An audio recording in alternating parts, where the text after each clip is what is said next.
Heroes of the marketplace. I sold worthless disaster insurance policies at decaying trailer parks filled with metal slabs. My business was chemical disposal, but we just dumped the stuff in the woods at night. We bought the insurance policies of desperate cancer victims for pennies on the dollar. Our factory made baby formula from arsenic-tainted well water mixed with melamine and chalk. I relieved them of their hard-earned cash by simply playing to their overwhelming greed. I knew about the 300 houses to be built right next door, but the family buyers did not ask. We bought condos with no down payment, rented them out, and never paid back a cent. We sealed them in cargo ship freight containers and warned them not to make a sound. I made his video for Allah, but they detonated the explosive vest early, killing only him.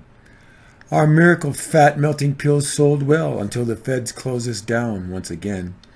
We came up with a clear liquid that we claimed increased gas mileage by 40%. They outlawed exporting raw timber, so we just shaved the bark and kept shipping it on out. I sold off tracts in the country's first national park after all the lumber had been removed. We stole identities from the homeless, whose beating deaths got a paragraph in the paper. We would trick old women into signing house notes that they could never hope to repay. People loved the specials I stirred up using puppies they got for free from the lost and found. I specialized in scraping huge fees from other people's pain and suffering settlements. We contracted out insiders and ex-legislators to lobby for any cause that would pay us. We recruited the street corner illegales and shorted them at least 20% every day. We built giant SUVs, ORVs, and dirt bikes and said that's what the people wanted. We made fortunes as military contractors as our government ginned up terrible enemies. We made vast sums on credit cards, steering consumers into negative savings rates. I profited greatly as a middleman on those desperate enough to sell their internal organs. We sold patriotic plastic decal flags made at toxic vapor-filled sweatshops overseas. We moved our 50-year-old company's headquarters to Bermuda just to save on taxes. We closed and abandoned our domestic factories, leaving behind poisoned messes. We entered bankruptcy so we could renege on all our pension and bond obligations. We outsourced all our production to China, but jealously guarded our revered brand name. We worked them 14 hours per day for 6 days every week. We crammed them 20 to a room without any running water. They were exposed to every kind of poisonous industrial chemical there was.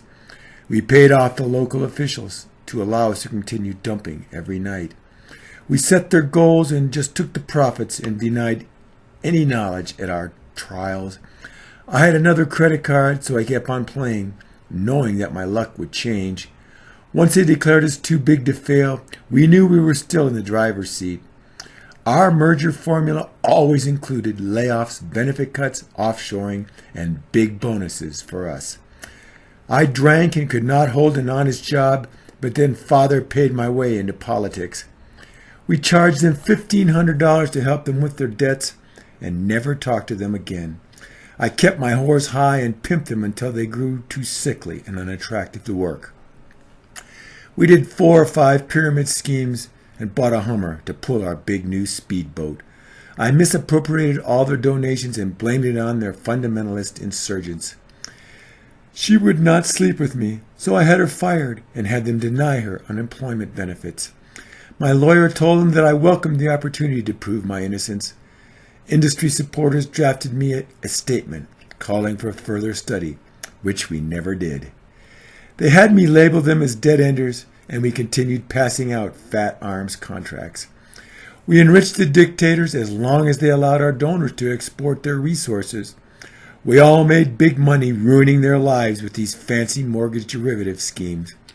His widow paid me to handle the details, so I collected his checks and used up his credit. Population growth assured us cheap, unskilled labor to maintain our artificial prosperity. We became rich heroes burying the country's best farmland beneath sweatshop factories. We produced nothing but poisonous throwaway plastic shit strictly for export.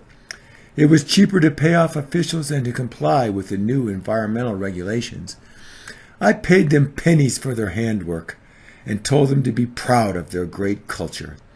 We hopped gleefully aboard clean energy by rebranding our coal strip mining solution. We had them call for market-driven healthcare, but made them promise to disallow volume discounts. We sold their trusting asses guaranteed annuities backed by nothing but our empty word. We flooded their valley villages for UN-funded hydro, but sold the power to foreign lands. I labeled them as terrorists and split up the aid funds from the CIA among my cronies. We set the phone system so that everyone waited at least 5 minutes hearing horrible music. We avoided regulation, ran amok, and then secured bailouts by blackmailing the markets. We were able to deny responsibility by noting that we had outsourced the ingredients. We produced overseas, saving big with fairly good quality, and hardly raised our prices at all. We prospered putting more into advertising and doctor payoffs than researching new drugs.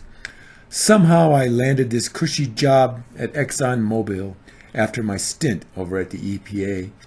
It was genius to call for personal responsibility after the layoffs and benefit cancellations. We found that soft music and images of children worked for arm producers as well as anyone else. We profited greatly from a green ad campaign, muted packaging, and a 25% price increase. We had our politicians denounce it as junk science and halt regulation for more research. Our foreign-flagged fleet strip-mined the oceans, but our ads showed frolicking dolphins. We convinced them we required massive yearly bonuses to avoid a total financial meltdown. We advertised that we fed the world as we drove farmers to bankruptcy and suicide. I retired rich to my locked compound and supervised the writing of my wise memoir.